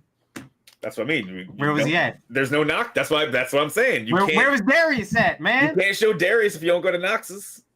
And I can't get Draven unless we go to Noxus. Like we got one of my favorite characters is Victor. So I'm like, dope. I really don't have a complaint about the show. Like I'm actually just joking about that. Yeah, I still haven't watched. Yeah, but if they don't follow, but if they don't go to other cities, then a lot of people aren't going to get to see their favorite characters. So that's like one of the main disappointments. I hope he does pop up in season 2. You have to understand the context here. I started at Blizzard at a very sensitive time. I started right before the Blitzchung stuff happened. And yeah, that was... For those of us who don't know, what is Blitzchung? So... There's some fucking trouble, bro. I'm not going to get into it too much. I'm going to keep my commentary out of it. The simple version of it. Huh? Yeah, that's all we need. Want me to give a little TLDR? Yeah. Simple version. Yes, I'm sorry. So TLDR, a few years ago, this was around the time when there was a lot of turmoil between China and Taiwan about the legality of the state of Taiwan versus China. Does China own Taiwan? Being a country versus Mm-hmm. Sorry, this was the time of Taiwan. This was Hong Kong. Sorry, this was Hong Kong. But the same thing happened with Taiwan. I must say, yeah. So, but there was a Hearthstone player named Blitzchung who took it upon himself to, when he won the major Hearthstone tournament that was going, he said, I don't remember the exact words, but he was just saying, "Glory to Hong Kong," like basically counteracting what the liberate main Hong Kong, liberate Hong Kong for our people, or something yeah, like freedom for our people. Yeah. So instead of going with what the People's Republic of China, PRC, which is the dominating entity of that region for all the different states, countries, whatever you want to call them,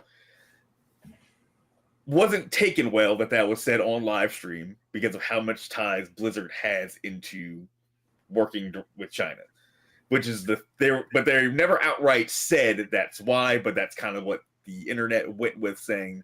So, but after Blitzchung made this statement, he was then banned. They took away his tournament win, and the internet was not happy about it because effectively they took it to say so this person is trying to speak up for his people, but because of your this is all theorized because obviously nothing's ever been substantiated that in any kind of court or anything like that. The internet took it as because you have very high business dealings in China, you're punishing this player for speaking his mind. So, my issue with Riot came up because they started to, during this time period, try and paint themselves as being holier than thou. Beacon. Yeah, they tried to paint themselves as being entirely different from Blizzard, even though they're a China-owned company.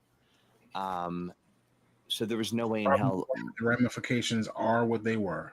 Yeah, so there's no way in hell Blitzchung would have ever been able to say remotely a fraction of what he said at Riot without being punished. I think they did eventually allow people to do things, but I don't think it was anywhere near the level. That being said, it continued for me because then the whole Bobby Kotick scandal happened. And Riot employees and stuff were trying to take digs at Blizzard as though our company was so much worse than theirs, but they were going through their own problems. They're still continuing to go through their own problems, and that just annoyed the ever living crap out of me. So I got a little butthurt about that personally because of my biases of my employment and just the fact that I'm a huge Blizzard mark.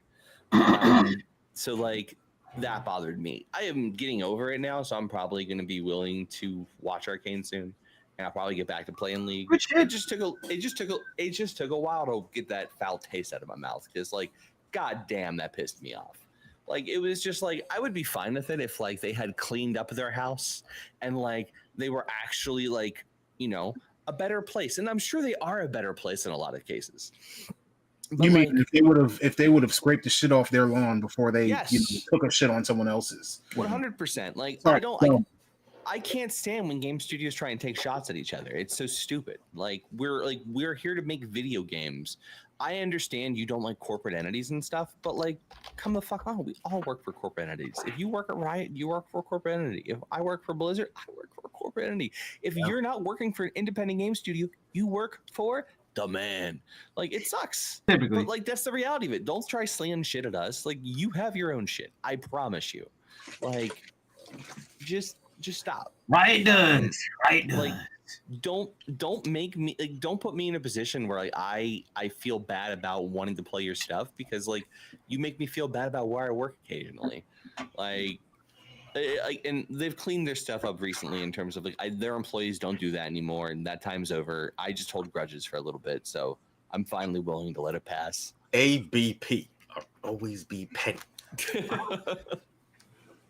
I can see that this is going to be one of those days where they are just going to cancel us all the way. Yeah. I mean, we could always just get on Twitch later on with our pet and then, just make up for that. Bro, I've already got us. We're good. It's okay.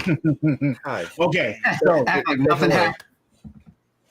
Now, what I'm actually going to do is we're actually going to change gears. We're actually going to go into our final topic of the night. This is going to take us on to our closing time. So, everybody likes new electronics, right? Like, hell yeah! Like, we're all fans of electronics. We're gamers. You know what I'm saying? Everybody loves the new inventions, new technology, the way technology presses forward. Well, this is a week of celebration for us because as we get to the second week of the year, the Consumer Electronics Show is going on. Like I said, the Consumer Electronics Show is in Las Vegas right now at the convention center. And there have been some unveilings. There have been some revelations. So again, we get the Apple glasses that are coming out in February. One of the things that happened during this Consumer Electronics Show is Sony unveiled and they whipped out. Sorry for the lack of a better word. They whipped out an electric car, but the person who was presenting pulled it out with a PS5 controller. He literally had the PS5 controller in his hand, and he says, "Here, look at this," and proceeds to drive the car out onto the stage in front of everyone. Oh, no. So he drove the car out, pulled it right up in front of him, and basically said, "This is going to be a way that you can control your car in the future." No. No. So, now, what I'm going to do is I'm going to actually ask Loon to share a video now, because we have another revelation that has come from CES. And this is actually in line with our conversation about AI. Nvidia has revealed the Nvidia ACE. It is an AI game creation tool. And this AI game creation tool that has been revealed is actually something that is going to enable companies to, it's a tool that will basically enable AI to generate video game characters. So Ubisoft and Tencent are among the first major studios that are willing to use the process. And this tool will allow creators to generate NPCs via AI. So they can be dynamically rendered into the scene. They're going to use audio sync so that their mouths move with the voices that are coming out of their mouth. And pardon me. Additionally, like, they're going to be fully dynamic. So every time you walk into a place, the conversation is going to be different. They're going to be having conversation amongst each other. They're going to go and they're going to react to things. So if in the conversation he goes, "You know what? Let me go get you something special," he's going to walk away and grab something for you, or he's going to make you something. Or like, you could literally, like, the video that we're showing now is literally showing them interacting. Like, the gentleman in the video is talking to the NPCs that have been generated by AI, and they're dynamically reacting to him, all the way up until the point at the end of the video where he gets up and walks away.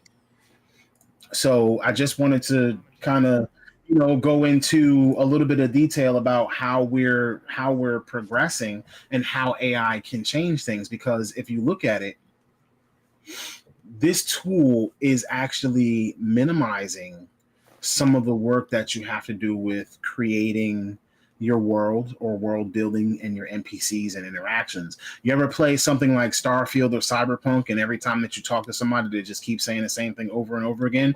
What if they had an infinite number of voice lines that they can use? Like, what if you walked up to a woman and you go and you hit the speech line and it goes, "Howdy, partner, what can I get you today?" And instead of saying, "Howdy, partner, what can I get you today?" after like 5 times of you talking to her, she goes, "What? Like, you don't want anything, you can go away now." Like, I'm gonna hand this one over to Hustle, because I think this take will be actually really good. And I actually put the video for everybody in the for the group in the chat. So if you want to watch it while we talking about it, I also got it playing in the theater mode. So the audience, so everyone can see that what we're talking about while we're talking about it. So Hustle, what do you think of this new technology, Nvidia ACE, this AI NPC creation? Like, again, it's creation. I think this will help. I think this will help indie studios a whole lot, and it will reduce the workload for certain things. But I also at the same time think too, it's like, I know it's still early on, so it still has to, because you can hear it in the voice. The voices are a little like dead, right? They don't have that delivery and they don't have emotion, differentiation in your tone. Like when we're talking, there's different octaves that go up and down, up and down. Right. It's missing life. The life to it, right? So this is why I feel that it won't be something that'll be mainstream. It'll be used, yes. It'll be used probably a lot, but I don't see it replacing getting voice actors. Well, I don't think that voice actors, but like, for instance, you can't have infinite voice lines from voice actors. You're gonna have a finite something. But do you need infinite voice lines though? No. Like when you have to do a certain quest or something like that, you talk to that NPC and that's done. Like, unless this is an NPC that you really gravitate towards, you're not going to be wanting to talk to them over and over and over and over. Probably, but right? If you're playing like a game like Skyrim, right? Uh-huh. You're playing it over and over again, and you get a new voice line or you get a new experience every time you talk to that person. I mean, I can see that too. You know what I mean? Like, that's, you just added, I don't know how many hours of a unique experience to a game that wasn't supposed to have that unique experience. So, that's true. I can see that breaking up multiple playthroughs in which like you were hearing the same dialogue over and over and over again. And obviously this wouldn't be, I don't see this being used on like a main, I wouldn't see this being used on like, let's say like main character NPCs. Like I wouldn't see that because obviously there's a story you're telling. And no, because they wouldn't be story NPCs. It would just, I imagine it would be like world NPCs where you would normally see text. Yeah. But I mean, you were able to get side missions. I mean, this would be dope for like this would be dope for like GTA 6, because then it would seem more like lifelike to hear different conversations all the time, different interactions between.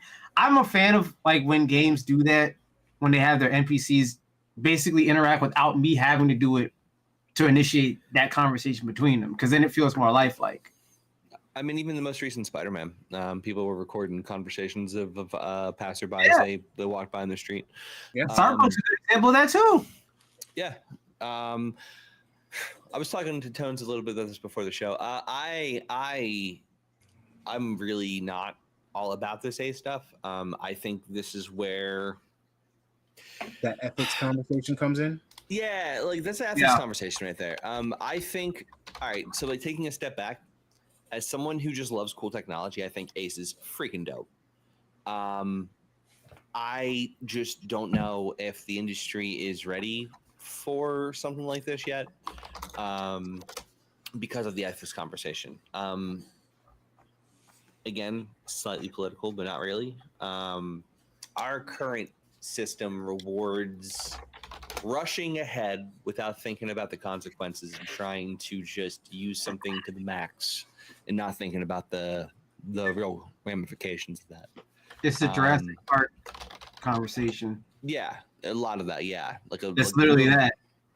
Yeah, we have a real problem with we read head first into new stuff, and we don't really think about how it's going to change things. Like, if you go and watch, and again, I'm aware that these documentaries sometimes have biases and narratives people are trying to push 100%. But, God, what is it? The social. I have to look it up. It's a Facebook one. It's The Social Network. Yeah, the Social Network. With Jesse Eisenberg. No. 1 second. Pulling it up. The Social Dilemma is what it's called. A lot of the people who created some of the more iconic features of like Facebook, they regret it now. I remember that. This was this got put on Netflix or HBO Max. I forget what it came out on first. Yeah. Netflix. There you go. Okay, I gotta watch but like the person who invented the like button, he was really excited about it when he invented it, and now he sees what it's become, and he regrets it. How about the person that invented poking? Yeah, so that's not a thing no more, though. It's not, because they removed it. It's sexual harassment. It's just so like, you know, I just wonder if some of these like AI implementations are going to have that same kind of thought, you know, that same kind of like, you know, I wonder if in like 10 years the person who made ACE is like, I never intended it for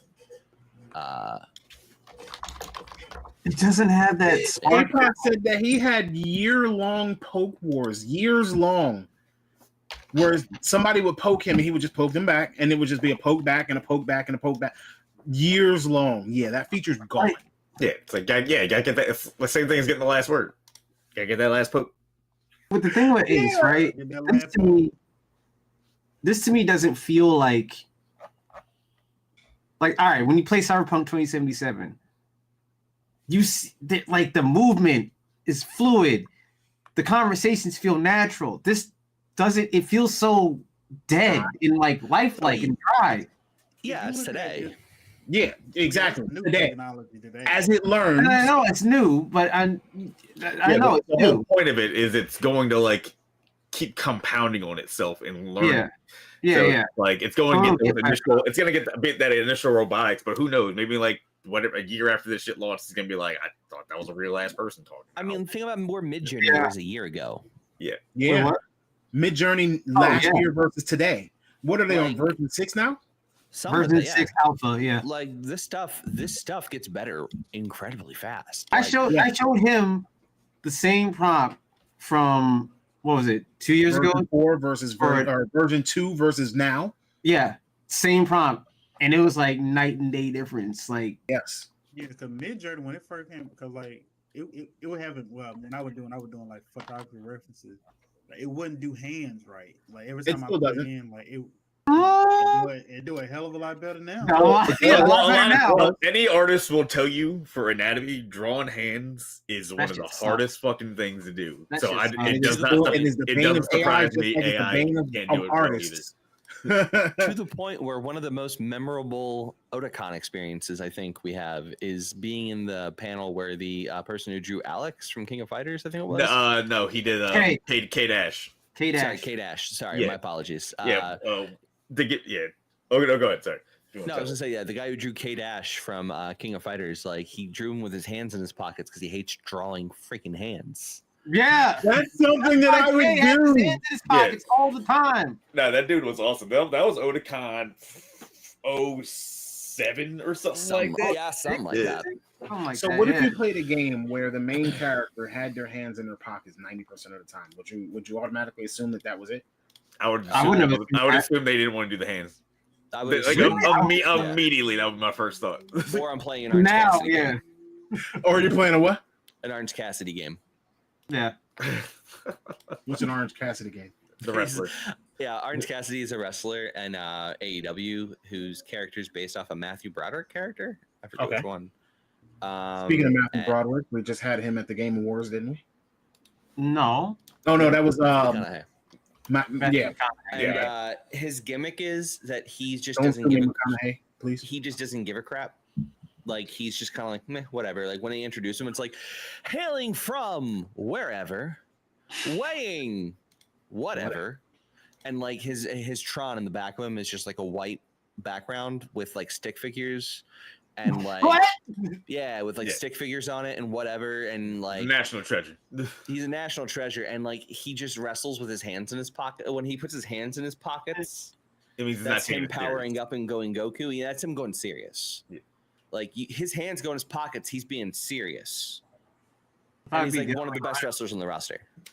I thought it'd be the other way around. Where, oh shit, he's taking his hands out of his pockets. You already know what time it is. Nah, like he throws his aviators on and throws his hands in his pockets, and like that's when he's about to do crazy shit. Like that's hilarious. Yeah, it's pretty fantastic. Jim Cornette hates him, and I love it. What's hilarious is I actually watched an anime recently where they had hand pocket style. Like literally, it was an EI slash with your hand, like an EI chop, but from the pocket. It was hilarious, but it was also like a really good fight. So, I mean, I guess I could see that, but like, could you imagine like literally doing a hand pockets? Oh, matter of fact, there was Baki. Baki, first of all, Baki had some weird shit. Baki is JoJo's hand pocket style. Was it just JoJo's not superpowers? Hand pocket style is like the most tame, normal thing in Baki. What about the dude with the like his fighting style is he crawls up people's that guy? No, the most regular fighting style that show is Muhammad Ali Jr. It's wild. It's wild. Yeah. No, Baki is insane. Some of the shit that goes on is like, what? Yeah, boy, I remember that one. Either way, we're not going to go that far into Baki. We've gone way too far into some other things tonight. I think that we're okay not going that far into Baki. But I will say episode ever of this show. My God, bro. I don't understand what you're talking about. We've just talked about sausage. We've talked about VR porn. We've talked about BLM. We've talked about you being. We talked about. Yeah. Oh, people crawling up people's asses. Oh God, you weren't supposed to say it. My bad. Anyway, there's again. So yeah, all right. So right now it seems like it's a little bit dry. It seems like. Hey Blicky, this is what happens when you're not here, bud. Right. I know, right? So again, right now the AI seems a little bit dry, but with machine learning, I can guarantee you that the movements become more fluid, the conversations become more fluid, everything becomes more solid, it becomes more believable. And again, if they're training this and they're utilizing whatever it is that they're utilizing to train this, because obviously with any AI, it has to be trained.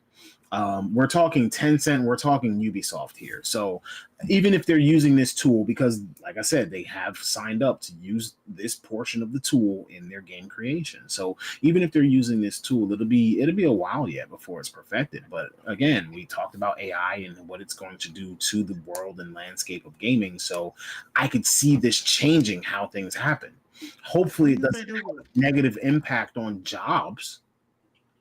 But I can see how this would affect the gaming landscape as a whole. Yeah, I got a question about the job thing though. What's up? If the AI takes away certain type of job, wouldn't that replace those jobs with somebody maintaining the AI? The point is this. So that goes back to what I was talking about earlier. That goes back to what I was talking about earlier, right? So ACE, right? Let me pull up the video real quick again, just so I can look at their pipeline before I start talking out my ass again. What? We really don't want to hear you talk about your ass, but I said out my ass. I'm not trying to talk we don't sausage. want to hear that either. We already talked about what comes out of there. So much adult shit tonight. My God. I don't know what you're talking about. Like everything you know what? If we upload it to this Xbox, we get banned. I bet. So yeah, not available on Xbox, folks. Just so you know. Here we go. This episode has just not been kid friendly. I apologize, guys.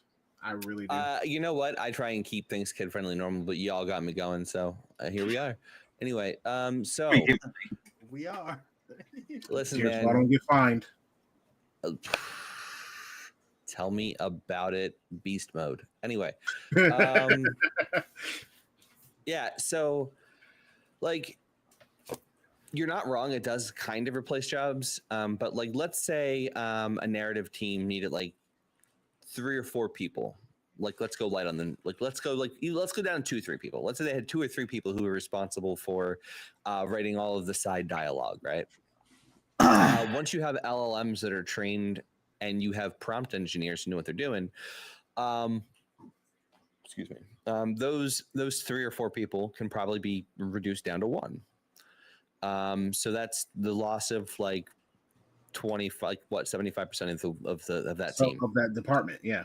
So that department is now down 75%. Now taking that and turning that into speech, right? That is also probably going to eliminate some jobs because it's doing it automatically. So it's not even like you have people who are like audio engineers implementing it. You're going to have audio engineers who tweak it and tune it, but again, that might be 3 or 4 people down to 1.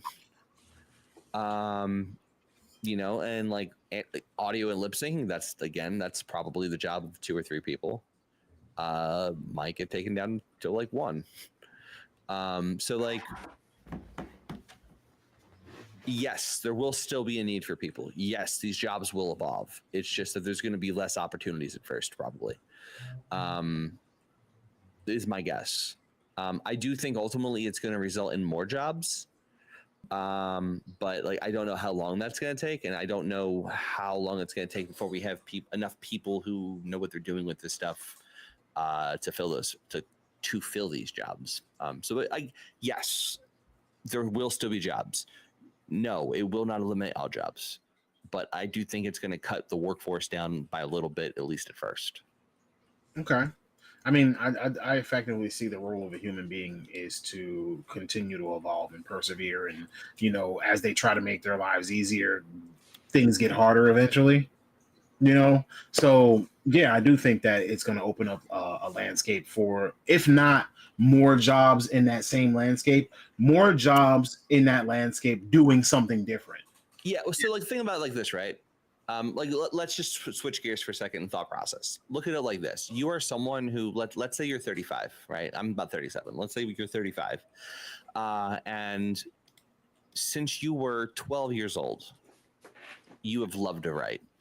That's just what you've dug. Like, that's been your dream, to get a job doing writing for your entire life. And now, like, here you are, 22 years into the future. And your job's going to be turned into just piloting AI. Like, that feels kind of soulless to people. Is another part of the problem. Like, yeah, the jobs are going to be there, but now they're not going to feel like you're doing anything. You're just there. There's no passion. Okay, so gets rid of some of your purpose. I'm gonna give you a little pushback on that, right? Like, if you are working at, you know, if you're working at your dream job, that's like great and all, but that's a small minority of people who work at their dream job. So if, let's say, if you were a writer, right, and your job it gets turned into a boring day job, right, just doing prompts or whatever. You gotta, I mean, like, you still got a job, as opposed to, let's say, voice actors or something. Like, they just get their shit just completely took out of the equation. So yeah, but it's a different part of your brain too. You have to use, like, it's not going to be as simple for a lot of these people as just transitioning over to being a prompt engineer. Like, I'm not a writer, I'm not a programmer. I'm kind of an artist. But like, I use AI more effectively in some cases than other people who know more than me about certain things. Like, I can produce pretty good results with certain things. Like, it's going to reward in the games industry. One of the things that gets mocked a lot is this idea of an idea guy. Like, if you go and watch a lot of these videos, like Extra Credits had a lot of these videos, like, there is an idea guy. And a lot of people like to feel as though, like, the work they do is meaningful. I'm trying to think of the way to put it. I'm kind of going down a rant here. So let me back this up a little bit. I don't disagree with you. Yes, they still have a job, But I don't think that in a lot of cases it's going to be that easy. A lot of people aren't as technically gifted as we are. A lot of people don't have the patience to learn new technology like that. And a lot of them never even imagined this was going to be like, a lot of them got in, like, maybe even a few, maybe even more than a few of them got into writing because like that's just what they like to do, right? Like I understand that like, oh no, your job's changing, that sucks.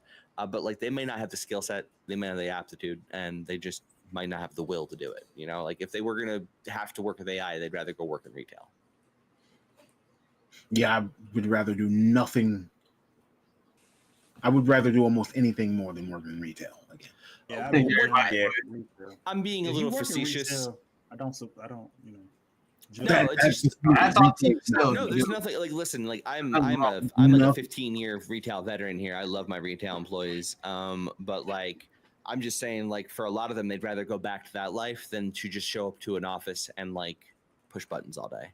Like they want to feel like they're doing something. They want to feel like humans desire this sense of accomplishment. Yeah, like for me, so like me. There have been points in my career. I'm a quality assurance analyst. Like that's my job. I'm an analyst. And there are points in my day, not my day at this point, but there have been points in my day, like when I first got started, where like I just wonder like, what the hell am I doing with my life? Because it's like sometimes the job can be pretty easy. Like not all the time. Most of the time it's pretty difficult. But when it gets easy, like it's just like goddamn.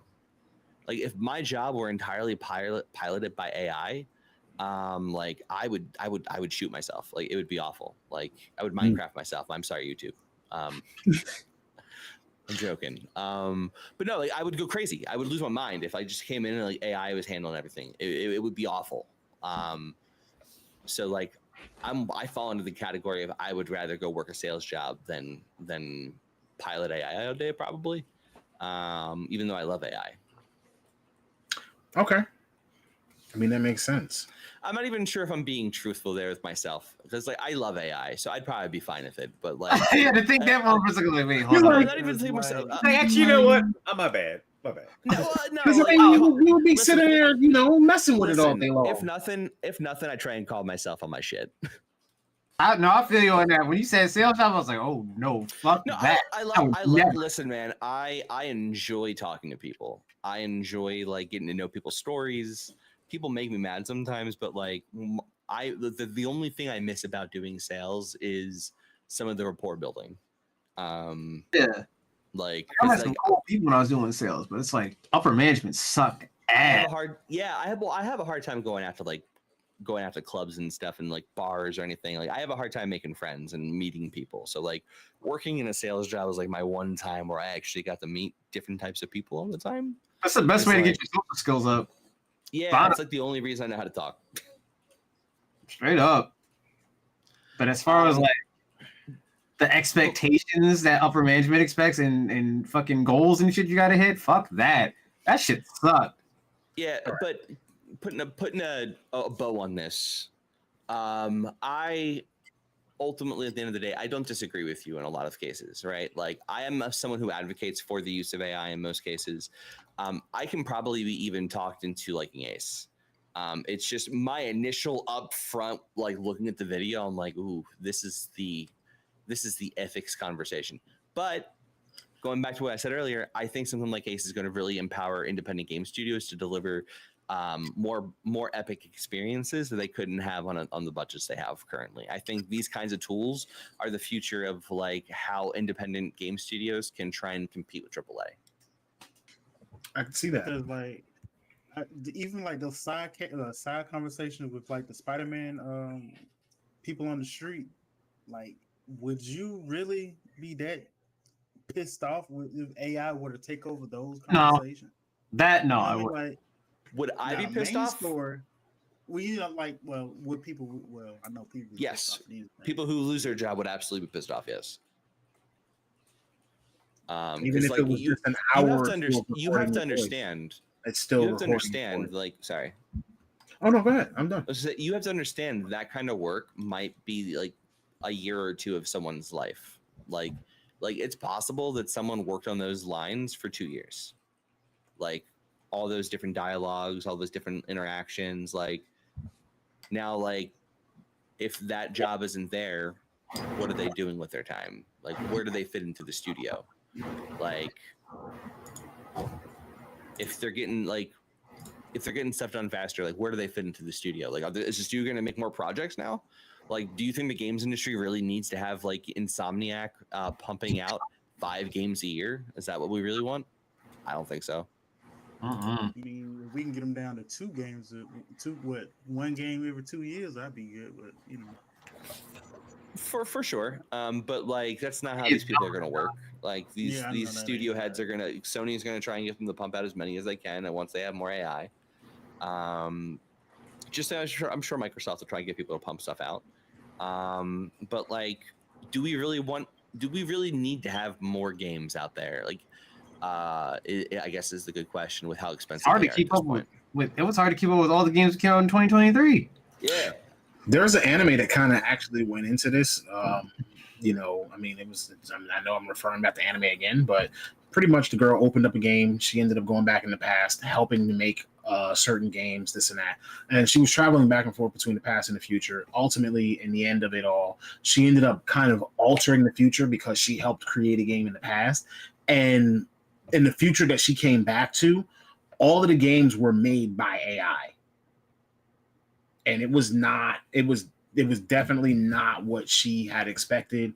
The city, like, it didn't have all the colors and the lights anymore. It was just plain. It was gray. Buildings were being torn down. Everything was being done from America, and everything was being done by AI. It was a mess. So she ended up having to go back and fix it. Yeah, and like, I swear to God, my bad. I was gonna say, I swear to God, if you tell me that this anime was called That Time I Got Turned Into a Game Developer, I'm gonna walk out. No, it's called 16-Bit Sensation. All right. I'm about to say, because it sounds like an isekai. It's not. All right. Isekais are my dirty little pleasures. No, it's cool to hate on them. So with that, ladies and gentlemen, I just called me. He said, I actually want to say thank you all for joining us tonight. We have been, I guess, on a little bit of a tear, but we hope that tonight was fun for you all. We definitely wanted to make sure that you enjoyed the content, and we look forward to you coming back. You know, I hope that you have a great week, and we definitely look forward to you being here with us in the future. And remember that to achieve all your goals, sometimes all you got to do is press start. We're out. Don't forget to turn off auto upload. Please turn off auto upload. Protect your dongs. Get off the street. BLM.